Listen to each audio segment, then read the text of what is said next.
Good evening friends. आज हम लोग बात करेंगे एक इन्वर्टर कंप्रेसर के बारे में।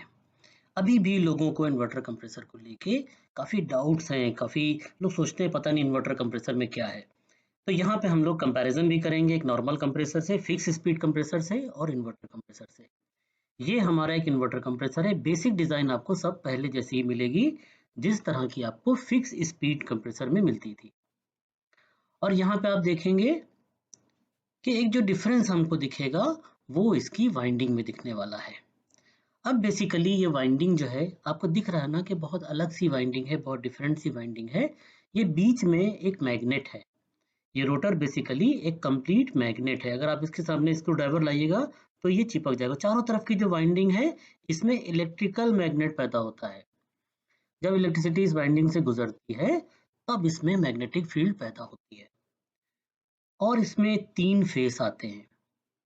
अगर आप इनपुट पे फेस चेक कीजिएगा तो आपको डिफरेंट 3 फेसेस मिलेंगे। तो ये एक परमानेंट मैग्नेट है और चारों तरफ इलेक्ट्रोमैग्नेट्स हैं। जब इलेक्ट्रिसिटी गुजरती है तो उसमें मैग्नेट पैदा होता है।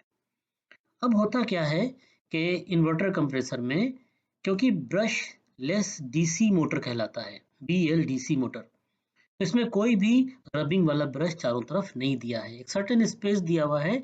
जैसे ही मैग्नेटिक फील्ड चारों तरफ पैदा होती है तो ये मैग्नेटिक फील्ड जो है वो अंदर के मैग्नेट को पुश करती है। आपको पता होगा बचपन से ही कि नॉर्थ नॉर्थ को पुश करता है और नॉर्थ साउथ को अपनी तरफ खींचता है। तो इन चारों तरफ जो वाइंडिंग्स दिए हैं, 9 इसमें कॉइल दिए हैं, इसमें तीनों फेस शफल करते हैं और ये कंटिन्यूसली मैग्नेटिक फील्ड पैदा करते हैं।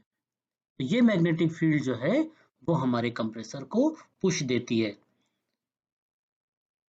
North south north south north south इस तरह से यहाँ पे फील्ड्स पैदा होती हैं, जिसकी वजह से कंप्रेसर जो है वो आगे की तरफ मूव करने लगता है। रोटर मूव करने लगता है तो रोटर से जुड़ी हुई सारी चीजें मूव करना शुरू कर देती हैं।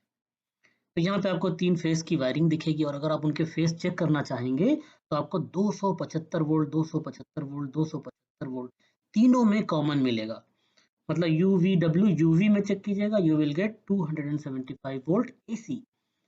इसी तरह से VW में चेक कीजिएगा, WU में चेक कीजिएगा, तो सब जगह पे आपको 375 वोल्ट DC सप्लाई मिलने वाली है। तो वाइंडिंग की डिजाइन में आपको दिख रहा है डिफरेंस बहुत क्लैरिटी के साथ में। यहाँ पे स्प्रिंग्स दिए हुए हैं जिसके ऊपर हमारा ये मोटर और कंप्रेसर रुकता है। ये बीच में मैग्नेट दिया है, चारों तरफ मैग्नेटिक फील्ड दी हुई है। ये मैग्नेटिक फील्ड एक बीच में परमानेंट मैग्नेट है और चारों तरफ ये फील्ड सप्लाई जब इसमें इंटर होती है तब ये फील्ड यहाँ पे डेवलप होती है। फिर ये पुश देकर इसको आगे टर्न अप करती है और इसी से हम लोग वोल्टेज को वेरिएबल करके स्पीड को कंट्रोल करते हैं। तो बहुत क्लियरिटी के साथ आपको ये जानना चाहिए कि जितने भी हमारे इन्वर्टर कंप्रेसर्स हैं इन सब में आपको स्पीड का वेरिएशन मिलने वाला है। आइए देखिए, ये है एक नॉर्मल वाइंडिंग, फिक्स स्पीड की वाइंडिंग। तो आपको डिफरेंस दिख रहा है ना, अभी हम आपको वो भी दिखाते हैं। ये फिक्स स्पीड की वाइंडिंग है जिसमें रनिंग है और स्टार्टिंग वाइंडिंग है। इसी तरह से कोर्स लगी हुई है चारों तरफ, उसी में ये वाइंडिंग की गई है और ये है हमारी इन्वर्टर कंप्रेसर की वाइंडिंग। अब आपको बहुत क्लियर डिफरेंस दिख रहा है। काफी लोग पूछते हैं कि सर इन्वर्टर का जो रनिंग स्टार्टिंग कॉमन क्या होगा। तो मेरे भाई इसमें रनिंग स्टार्टिंग कॉमन नहीं है। इसमें 3 फेस इंटर होके यहाँ पे वोल्टेज का वेरिएशन करते हैं और वो जो वोल्टेज वेरिएशन हो रहा है उसके अंदर पल्सेस आती हैं, फ्रीक्वेंसी चेंज होती है और ये सारा काम जो है वो हमारा इंटेलिजेंट पावर मॉड्यूल कर रहा होता है, जिसको हम लोग IPM बोलते हैं। कुछ लोग उसको इन्वर्टर पावर मॉड्यूल भी बोलते हैं। तो ये चेंजेस जो हैं वो वहीं से हो रहे होते हैं। तो यहाँ पे आपको बहुत क्लियरली दिख रहा है ये 3 फेसेस इसमें इंटर होंगे जिसको हम लोग बोलते हैं UVW फेसेस। और जब ये फेसेस इंटर होंगे इसमें तब यहाँ पे मैग्नेटिक फील्ड का जनरेशन होगा और ये मैग्नेटिक फील्ड जो है वो अंदर के मैग्नेट को पुश करेगी। जितना हेवी फील्ड बनेगी उतना तेजी से पुश होगा, जितना वीक फील्ड बनेगी यहाँ पे उतना स्लो पुश होगा। तो अब ये कंट्रोल जो है वो सेंसर्स की मदद से, प्रोसेसर की मदद से, आईपीएम की मदद से, पीसीबी की मदद से ये सप्लाई कंट्रोल की जाती है। तो यहाँ पे बहुत क्लैरिटी के साथ दिखाया जा रहा है कि नॉर्थ नॉर्थ एक दूसरे को ढकेलेंगे और नॉर्थ साउथ जो है वो एक दूसरे को अपनी तरफ खींचेंगे।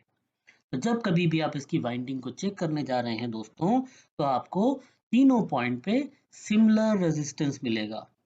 19 ओम्स मिल रहा है तो सब पॉइंट्स पे 19 ओम्स मिलेगा, 20 मिल रहा है तो सारे पॉइंट्स पे आपको 20 मिलेगा। तो यहाँ पे आपको अलग अलग रनिंग स्टार्टिंग कॉमन पॉइंट्स नहीं है। यही वजह है कि हम लोग इसको सप्लाई देके, डायरेक्ट सप्लाई देके, फेस न्यूट्रल देके, रनिंग स्टार्टिंग से शॉर्ट करके इसको स्टार्ट नहीं कर सकते हैं।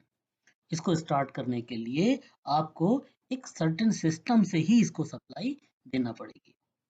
तो अब आपको उम्मीद है कि बहुत क्लैरिटी से दिख रहा होगा कि अलग अलग वाइंडिंग्स किस तरीके से यहाँ पे डिजाइन की गई हैं, किस तरीके से यहाँ पे बनाई गई हैं। ये फिक्स स्पीड की वाइंडिंग है, पहले भी आप लोग देख चुके हैं।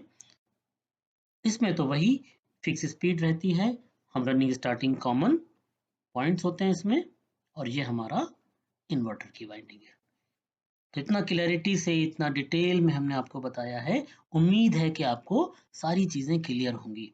अभी माइंड में डाउट्स नहीं आएंगे कि मैं इसको रनिंग स्टार्टिंग कॉमन में रनिंग स्टार्टिंग शॉर्ट करके स्टार्ट कर दूं। हाँ, अगर आप ऐसी कोशिश करते हैं तो इसमें डैमेज होने के चांसेस बढ़ जाते हैं।